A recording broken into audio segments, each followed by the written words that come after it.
ఒక్కసారి కొమ్మూరి గోల్డ్ కి కాల్ చేయండి. తాకట్లో ఉన్న మీ బంగారాన్ని విడిపించి మార్కెట్ ప్రైస్ కి వాళ్ళు కొనుక్కుని మిగతా డబ్బులు మీకు ఇచ్చేస్తారు. రైట్, బ్రేకింగ్ న్యూస్ చూస్తున్నాం మనం టీవీ స్క్రీన్ పై. తమిళనాట నరాలు తెగే ఉత్కంఠకు ఫుల్ స్టాప్ పడింది. విజయ్ కి గుడ్ న్యూస్ చెప్పాయి అన్నా డిఎంకే వీసీకే పార్టీలు. సో కొత్త ప్రభుత్వానికి శుభాకాంక్షలు అంటూ పళనిస్వామి ఏకంగా లేఖ కూడా రాశారు. నేను సీఎం రేస్ లో లేనంటూ పళనిస్వామి కుండబద్దలు కొట్టారు. సో ప్రభుత్వ ఏర్పాటుకు ఎలాంటి ప్రయత్నాలు చేయలేదంటూ కూడా పళనిస్వామి స్టేట్మెంట్ ఇచ్చారు. నిన్నటి వరకు డిఎంకే అన్నా డిఎంకే ప్రభుత్వాన్ని ఏర్పాటు చేస్తాయని ప్రచారం జరిగిన నేపథ్యంలో ఇటు వీసీకే అటు అన్నా డిఎంకే రెండు పార్టీలు కూడా విజయ్ పార్టీకి జతకట్టాయి. సో ప్రభుత్వ ఏర్పాటుపై అన్నా డిఎంకే వెనక్కి తగ్గినట్టు కూడా చర్చ నడుస్తోంది. సో ఇప్పటికే ఇటు లెఫ్ట్ పార్టీలు కావచ్చు, వీసీకే పార్టీలు కావచ్చు, ఈ యొక్క పార్టీలు పెట్టిన ప్రతిపాదనకు టీవీకే నో చెప్పింది. సో బేసిక్గా 2 రోజుల నుంచి 4 రోజుల నుంచి ఒక ఇలకత్ మఫ్లీ నడుస్తుంది తమిళనాడులో. High drama. నిజంగా విజయ్ని సీఎం చెయ్యాలా వద్దా, ఇటు బీజేపీ మైండ్ గేమ్ ఆడుతుంది, ఇటు ఎగ్జిస్టింగ్ ఉన్నటువంటి స్టాలిన్ కొడుకు ఉదయనిధి స్టాలిన్ కూడా చాలా గట్టిగా భీకర ప్రయత్నాలు చేశారు. సో ఇలాంటి నేపథ్యంలో విజయ్ టీవీకే ఎటకెలకు ప్రభుత్వ ఏర్పాటుకు అవసరమైన మెజారిటీ మార్క్ సాధించింది. టీవీకేకు బేషరతుగా, ఎలాంటి షరతులు లేకుండా, ఐ రిపీట్, బేషరతుగా తమ మద్దతును వీసీకే అధ్యక్షుడు తిరుమాళవన్ అధికారికంగా ప్రకటించారు. మద్దతు లేఖను స్వయంగా టీవీకి అందజేశారు. దీంతో తమిళనాడులో కొత్త ప్రభుత్వం ఏర్పాటు కోసం అవసరమైన 118 మంది సభ్యుల సంఖ్యాబలం ఇప్పుడు టీవీకి చేకూరింది. సో కాంగ్రెస్ వామపక్షాల మద్దతుతో టీవీకే బలం 116కు చేరుకోవడం, మరో 2 ఎమ్మెల్యేల బలం అవసరం కావడంతో శుక్రవారం రాత్రి నుంచి ఉత్కంఠ కొనసాగుతూ వచ్చింది. సో ఇలాంటి నేపథ్యంలో దీనికి ముందు పూర్తి సంఖ్యాబలంతో తమ వద్దకు రావాలని గవర్నర్ స్పష్టం చేశారు. 3 సార్లు గవర్నర్ కలిసిన విజయ్కు ఎప్పుడు వెళ్ళినా నిరాశ ఎదురైంది. సంఖ్యాబలం నిరూపించుకోవడానికి ఈ నెల 10వ తేదీ గడువు కావడంతో ఉత్కంఠ కొనసాగుతూ వచ్చింది. ఈ క్రమంలో వీసీకే మద్దతు అనివార్యమైంది. ఎట్టకేలకు బేషరతుగా టీవీకేకు మద్దతిస్తున్నట్లు వీసీకే అధ్యక్షుడు ప్రకటించడంతో సుదీర్ఘ నిరీక్షణకు నరాలు తెగే ఉత్కంఠకు తెరపడింది. వీసీకే మద్దతుతో మ్యాజిక్ ఫిగర్ సాధించిన విజయ్ నేరుగా గవర్నర్ను మరోసారి కలవనట్లు పార్టీ వర్గాలు చెప్తున్నాయి. సో ఇప్పటికే గవర్నర్తో కూడా భేటీ అయిపోయారు. ఏదైతే తనని సపోర్ట్ చేస్తున్న 118 మంది ఎమ్మెల్యేలు, అవసరమైనటువంటి ఏదైతే అన్నా డిఎంకే నుంచి పళనిస్వామి నేతృత్వంలోని కొంతమంది ఎమ్మెల్యేలు ఇన్ అండ్ అవుట్గా సపోర్ట్ ఇస్తామంటున్నారు.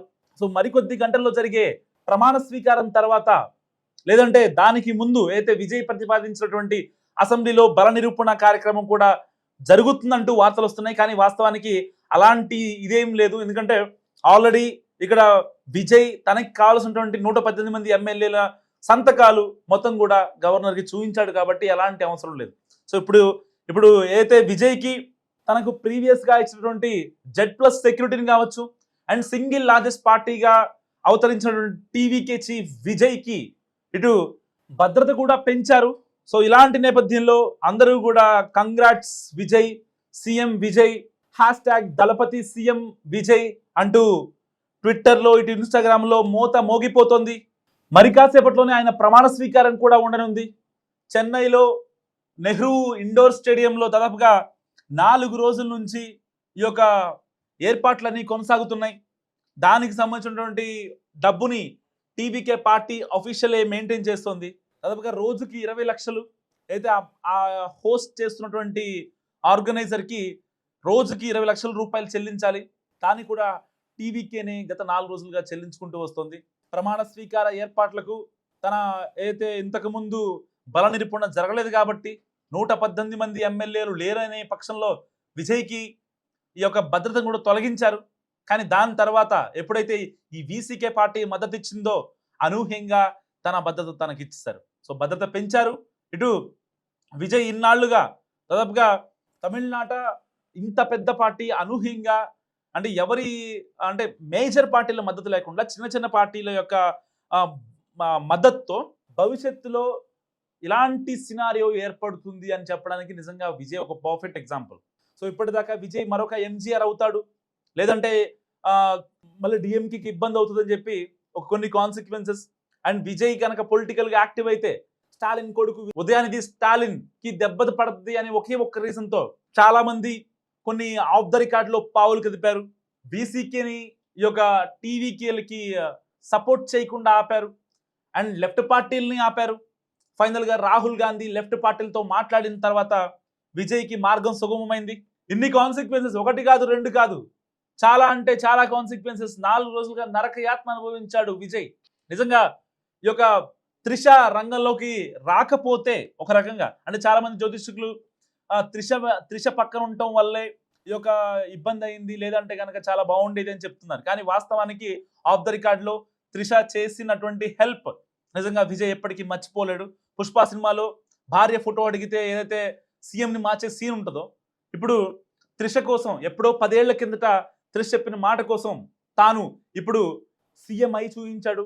సో అంటే అఫీషియల్గా త్రిషకి ప్రభుత్వంలో ఏదైనా కేటగిరీకి సంబంధించినటువంటి మినిస్ట్రీయో లేకపోయినా, బట్ తన మార్క్ అయితే ప్రభుత్వంలో ఉండే అవకాశం ఉంది. ఎందుకంటే సరిగ్గా 2027 మే 4న త్రిషతో విజయ్ పెళ్లి జరగనుంది. దీనికి అంటే ఇప్పటి నుంచే వాళ్ళు ఒక ప్లాన్ ఆఫ్ యాక్షన్ సిద్ధం చేసుకుంటున్నారు. సో ఇలాంటి నేపథ్యంలో అడుగడుగున ఆటంకాలు ఎదురయ్యాయి. సో ఫైనల్గా వీసీకే పార్టీ ఏదైతే కావాల్సినటువంటి 2 సీట్లను టీవీకేకి సపోర్ట్ చేసిందో, సో ఇప్పుడు గవర్నర్ దగ్గర కూడా ఆమోదం లభించే అవకాశం ఉంది. సో మరి కాసేపట్లో ఈ యొక్క గవర్నర్ని విజయ్ కలవనున్నారు. అండ్ దాని తర్వాత రేపే ప్రమాణ స్వీకారం జరిగే అవకాశం కూడా ఉంది. సో ఇప్పటిదాకా ఇన్ని రోజులుగా నిజంగా నరాలు తెగే ఉత్కంఠ, క్షణక్షణం ఏం జరుగుతుందో అర్థం కాని పరిస్థితి. ఆల్రెడీ ఏఎంఎంకే ఐయుఎంఎల్ పార్టీలు సపోర్ట్ ఇచ్చి, లేదు మేము సపోర్ట్ ఇవ్వలేదు, నకిలీ పత్రాలు ఫేక్ పత్రాలని గవర్నర్ సమర్పించారంటూ ఆ యొక్క పార్టీ అధినేతలు పోలీస్ కంప్లైంట్ కూడా చేసిన పరిస్థితి విజయ్ మీద. సో ఇలాంటి నేపథ్యంలో దాదాపుగా 4 గంటల పాటు వీసీకే పార్టీ ఆఫీస్లో చర్చలు జరిగాయి.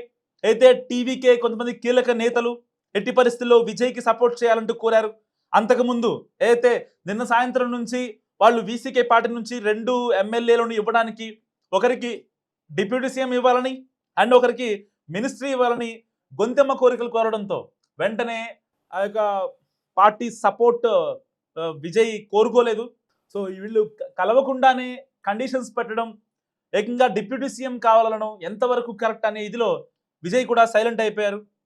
సో ఇలాంటి నేపథ్యంలో అసలు విజయ్ ప్రమాణ స్వీకారం ఉంటుందా ఉండదా అన్న అనుమానం కూడా చాలా మందిలో వ్యక్తమైంది.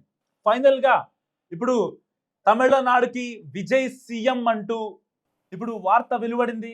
నిజంగా చాలా మంది అభిమానులు, ఇటు టీవీకే ఇటు విజయ్ అభిమానులు, ఫ్యాన్స్, కార్యకర్తలు, ఎమ్మెల్యేలు వీళ్ళంతా కూడా చాలా హ్యాపీగా ఉన్నారు. సో ఈ చెన్నై ఇండోర్ స్టేడియం అంతా వాళ్ళ అభిమానులు, ఫ్యాన్స్, కార్యకర్తలు ఇటు వీళ్ళందరూ నిండిపోయిన పరిస్థితి. నిజంగా ఈ యొక్క క్షణం కోసం విజయ్ ఫ్యాన్స్, టీవీకే ఫ్యాన్స్ వీళ్ళంతా ఎప్పటి నుంచో చాలా ఈగర్గా వెయిట్ చేస్తున్నారు. ఇలాంటి నేపథ్యంలో టీవీకే పార్టీ చీఫ్ విజయ్ చిరకాల వాంఛ, సో ఇంతకు ముందు కూడా ఆయన సీఎంగా చేసినటువంటి కొన్ని సినిమాలు కావచ్చు, తర్వాత ఆయన వెళ్ళిన విధానం కావచ్చు, ఎవరిని పడితే వాళ్ళని పార్టీలోకి లాక్కోవడం, అంటే డబ్బులతో మేనేజ్ చేయడం ఇలాంటివి జరగకుండా రాజకీయాలంటే ఇలాగే ఉండాలి, రాజకీయాలంటే ఇలాగే చెయ్యాలి అని చెప్పినటువంటి నేత నిజంగా దక్షిణ భారతదేశంలో అప్పట్లో ఎన్టీఆర్ తర్వాత ఎంజీఆర్ తర్వాత విజయ్ అని చెప్పడంలో ఏమాత్రం అతిశయోక్తి లేదు. సో ఇలాంటి నేపథ్యంలో బీసీకే పార్టీ సపోర్ట్ ఇవ్వడం, ఇటు అన్నా డిఎంకే నుంచి బేషరతుగా ఏదైతే బీజేపీ మైండ్ గేమ్ కి తెరపడిందని చెప్పుకోవచ్చు. అమిత్ షా, ఇటు మోడీ ఇక్కడ గవర్నర్ని కంట్రోల్ చేస్తున్నారు, తమిళనాడు గవర్నర్ని కంట్రోల్ చేస్తున్నారనే వార్తల నేపథ్యంలో, ప్రచారాల నేపథ్యంలో ఇప్పుడు అన్నా డిఎంకే విజయ్ కాళ్ళ దగ్గరకు వచ్చి పడింది. మేము బేషరతుగా మేము సపోర్ట్ ఇస్తామని చెప్పి చాలా కరాఖండిగా మాట్లాడుతున్నారు వాళ్ళంతా. సో మీరేమనుకుంటున్నారు? జరిగిన హైడ్రామా గురించి కావచ్చు, జరిగిన పొలిటికల్ కాన్సిక్వెన్స్ గురించి కావచ్చు, విజయ్ ఫైనల్ గా సీఎం అయ్యాడు. మరి విజయ్ ముందున్న సవాళ్ళు ఏంటి, మీరేమనుకుంటున్నారు? మస్తుగా కామెంట్ చేయండి.